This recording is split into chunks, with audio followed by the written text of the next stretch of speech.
اعوذ باللہ من الشیطان الرجیم بسم اللہ الرحمن الرحیم اللہم صلی علی محمد و علی آل محمد۔ اللہ جل شانہ کا بے حساب کرم احسان اس ذات کا کہ جس نے ایک دفعہ پھر قرآن مجید سمجھنے کے لیے یہاں پہ ہمیں اکٹھا کر دیا۔ آج ہم انشاءاللہ 8واں پارہ سورہ الانعام کی آیت نمبر 159 سے شروع کریں گے۔ سورہ الانعام آیت نمبر 160 سے 160 سے اپنا سبق شروع کریں گے۔ وَمَنْ جَاءَ بِالْحَسَنَةِ فَلَهُ عَشْرُ أَمْثَالِهَا وَمَنْ جَاءَ بِالسَّيِّئَةِ فَلَا يُجْزَى إِلَّا مِثْلِهَا وَهُمْ لَا يُظْلَمُونَ۔ اللہ تعالیٰ اپنے کلام میں فرما رہے ہیں وَمَنْ جَاءَ بِالْحَسَنَةِ، جو قیامت والے دن نیکی لائے گا، یعنی ایک نیکی لائے گا۔ بے حساب ہوں گے انشاءاللہ انسانوں کے پاس، ایمان والوں کے پاس، تو ایک نیکی کے بدلے میں فَلَهُ عَشْرُ أَمْثَالِهَا، اسی جیسے 10 نیکیوں کا ثواب ملے گا۔ یعنی 1 روپیہ اللہ کے راستے میں خرچ کیا ہوا ہوگا اس دنیا میں، تو کم از کم جو آخرت کا بدلہ اللہ عطا فرمائیں گے وہ 10 گنا اس کا وزن بڑھ جائے گا۔ اور پیچھے ہم نے پڑھا تھا کہ یہ وزن 700 گنا بڑھ جاتا ہے، اور اللہ چاہتا ہے تو اس سے بھی زیادہ بڑھا دیتا ہے۔ یہ ہے نبی کریم صلی اللہ علیہ وآلہ وسلم رحمت العالمین خاتم النبیین کی امت میں ہونے کے فائدے۔ ہم نے اس غلط فہمی میں، شیطان نے ہمیں ڈال دیا، ہم اس غلط فہمی میں مبتلا ہو گئے کہ بغیر کچھ کیے نبی کریم صلی اللہ علیہ وآلہ وسلم کی بات مانے بغیر، اللہ کی بات مانے بغیر، صرف ایک کلمہ پڑھ لینے سے اور آپ کا امتی کہلا لینے سے ہم جنتی ہو جائیں گے، جنت کے وارث ہو جائیں گے۔ نہیں، ہمیں یہ فائدے ہیں، یہ اللہ کا فضل، اللہ کی رحمت جو ہے یہ امت محمدیہ صلی اللہ علیہ وآلہ وسلم پہ ہے کہ ایک نیکی کرے گا 10 کا کم از کم اجر ملے گا، اور جتنے خلوص سے اور جس جذبے کے ساتھ اللہ کو راضی کرنے کے لیے کرے گا تو وہ 700 گنا اور 700 گنا سے بھی زیادہ، جتنی اللہ کی شان ہے جو ہم تصور نہیں کر سکتے، اتنے اللہ تعالیٰ اس کے بدلہ عطا فرمائیں گے۔ یہ تو کم از کم کی بات ہے۔ وَمَنْ جَاءَ بِالسَّيِّئَاتِ، اور جو کوئی گناہ لائے گا، یعنی فَلَا يُجْزَى إِلَّا مِثْلِهَا، تو اس کو اس کے برابر گناہ ملے گا، یعنی اس کو اس سے زیادہ نہیں ملے گا۔ نیکی کر کے لائے گا تو 10 گنا اس کو 10 سے ضرب دے دیں گے کم از کم، ویسے جتنی اللہ کی شان ہے کریں گے، جتنا خلوص اور جذبہ ہوگا۔ لیکن اگر گناہ کرے گا تو ایک ہی گناہ، جتنا اس کا بدلہ ہے، جتنا اس کی سزا ہے وہ اس کو ملے گی، اس کا وزن ہوگا نا میزان میں۔ تو بات ہے کہ جب انسان نیکی کا ارادہ کرتا ہے، آقا کریم صلی اللہ علیہ وآلہ وسلم کا مبارک فرمان ہے، تو اس وقت فرشتے ایک نیکی لکھ دیتے ہیں اللہ کے حکم سے، اور جب وہ کر لیتا ہے وہ نیکی تو پھر اس کو 10 گنا بڑھا دیتے ہیں، یا جتنا اللہ چاہتا ہے اس نیکی کو بڑھا دیتے ہیں۔ اور انسان جب گناہ کا سوچتا ہے، ارادہ کرتا ہے، تو فرشتے نہیں لکھتے اللہ کے حکم سے، جب وہ گناہ کر لیتا ہے اس کے بعد لکھتے ہیں۔ اور اگر ارادہ کرنے کے بعد وہ اس گناہ سے کسی بھی وجہ سے باز آ جاتا ہے تو پھر بھی ایک نیکی لکھی جاتی ہے، اور قیامت والے دن ایک ایک نیکی کی بہت بڑی قدر و قیمت ہوگی، بہت بڑی قدر و قیمت ہوگی، جو دنیا میں ہم اندازہ نہیں کر سکتے، یہ وہیں پہ اندازہ کر سکتے ہیں۔ تو دیکھیں اللہ کی ذات کتنی مہربان ہے، کتنی زیادہ جو ہے وہ غفور الرحیم ہے۔ نبی کریم صلی اللہ علیہ وآلہ وسلم کا فرمان ہے کہ اے ابن آدم، حضرت انس بن مالک رضی اللہ تعالیٰ عنہ سے مروی حدیث ہے کہ اگر تو اتنے گناہ کرے کہ جو زمین کے کناروں تک پہنچ جائے، اور تو اسی حال میں میرے پاس آیا اور تو نے میری ذات کے ساتھ شرک نہ کیا، اور میں تجھے معاف کر دوں گا۔ شرک اتنی بری چیز ہے، شرک اتنی خطرناک چیز ہے، اور میں پرواہ بھی نہیں کروں گا ان برائیوں کا، اور تجھے میں جنت میں بھیج دوں گا۔ اور ایک جگہ نبی کریم صلی اللہ علیہ وآلہ وسلم کا مبارک فرمان ہے کہ اے ابن آدم، اگر تو اتنے گناہ کرے کہ تیرے گناہ زمین سے لے کر آسمان تک پہنچ جائیں، اور پھر تو میرے حضور آئے اور توبہ کرے، تو میں پرواہ نہیں کروں گا، میں وہ سارے کے سارے گناہ تیرے معاف کر دوں گا۔ یہ ہے نبی کریم صلی اللہ علیہ وسلم کی امت میں ہونے کے فائدے، اور یہ فضیلت ہے، نہ کہ یہ فضیلت ہے کہ انسان اعمال سے دور ہو جائے۔ لا یظلمون، اللہ تعالیٰ کسی پہ ظلم نہیں کریں گے۔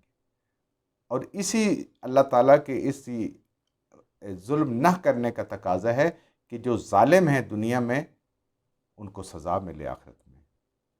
اگر بے گناہ بھی چھوٹ جائے اور گناہ گار بھی چھوٹ جائے تو اس نظام کو عدل کا نظام نہیں کہتے، وہ ظلم کا نظام ہوتا ہے۔ اگر ابو جہل کا اور سیدنا بلال حبشی کا حساب کتاب برابر ہو جائے تو پھر انصاف تو نہ ہوا۔ اللہ کے ایسا نہیں ہوگا، یہ دنیا میں ہوتا ہے۔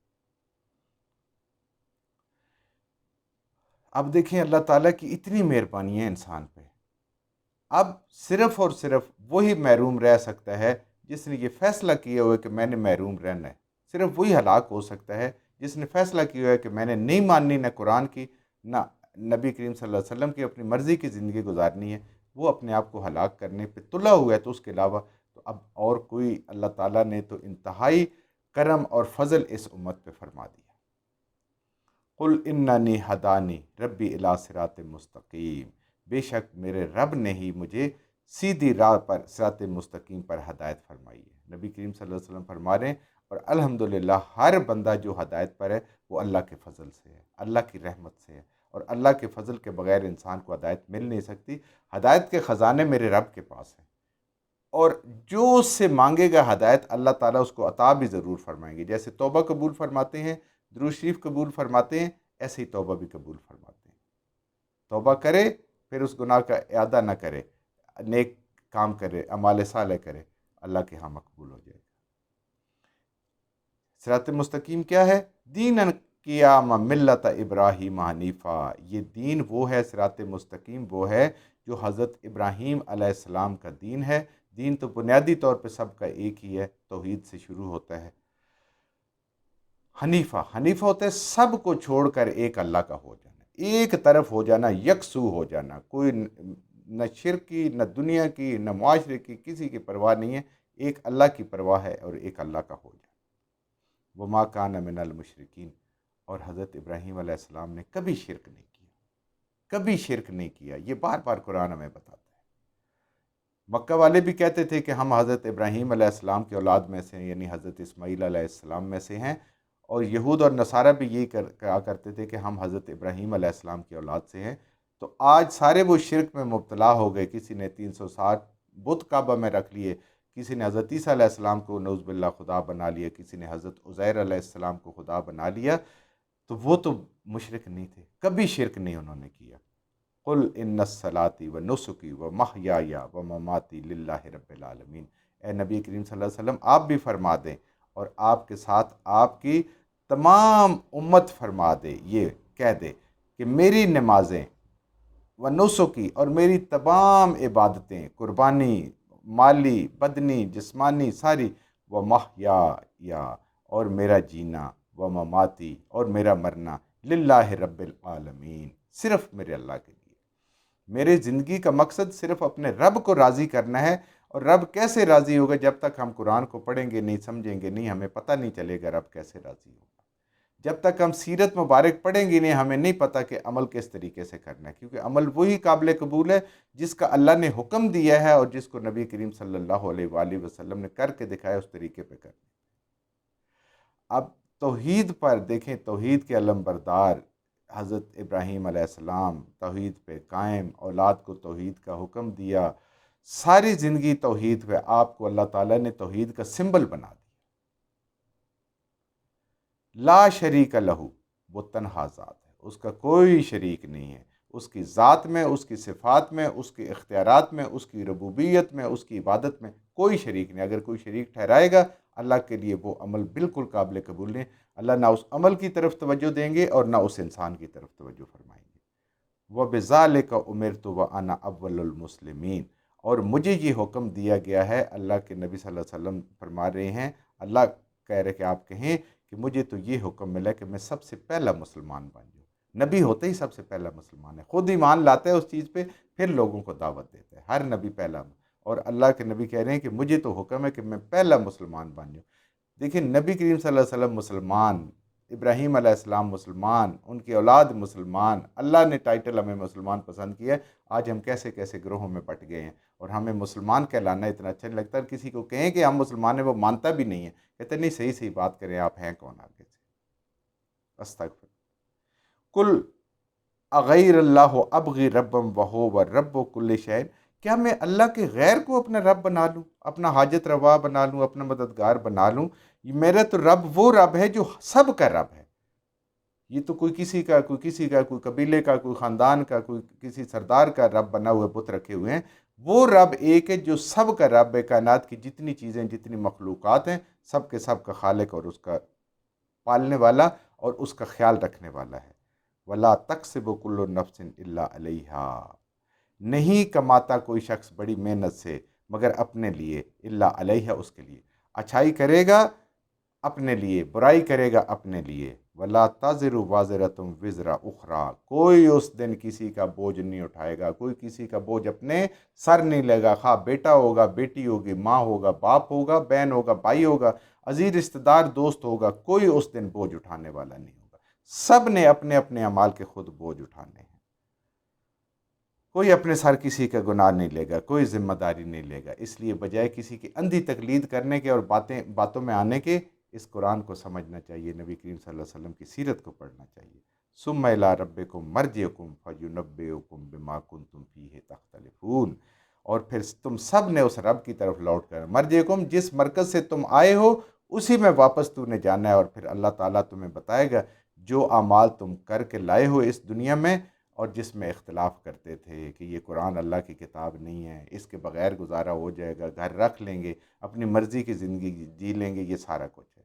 یعنی انسان جو بھی اعمال کرے گا اپنا ذمہ خود اٹھائے گا، کوئی دوسرا مددگار قیامت والے دن نہیں ہوگا۔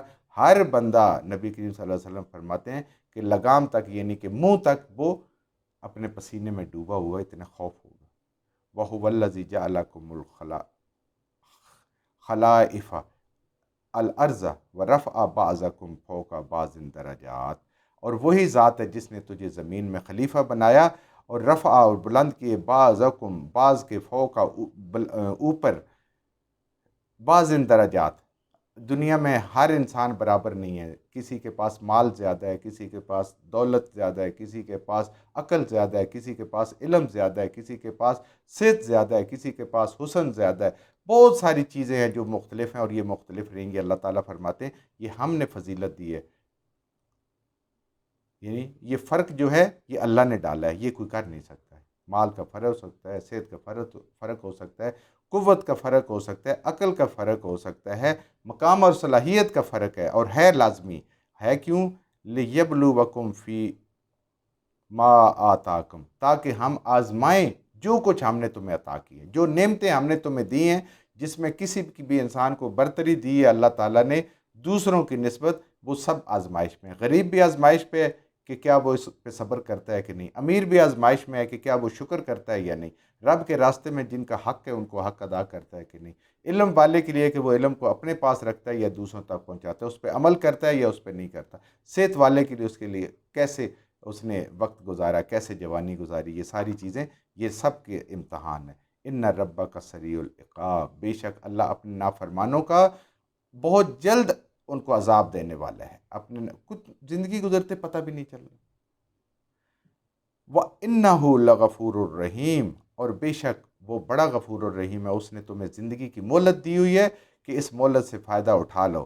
تو جو نافرمان لوگ ہیں ان کو بہت جلد عذاب ملنے والا ہے، اور جو اللہ کے فرما بردار لوگ ہیں، انہ لغفور الرحیم، اللہ تعالیٰ ان کی مغفرت بھی فرمائے گا اور ان پہ رحم بھی فرمائے گا۔ ان کے جو کمی کوتاہی چھوٹی موٹی رہ جائے گی اللہ تعالیٰ ان کو معاف فرما دے گا۔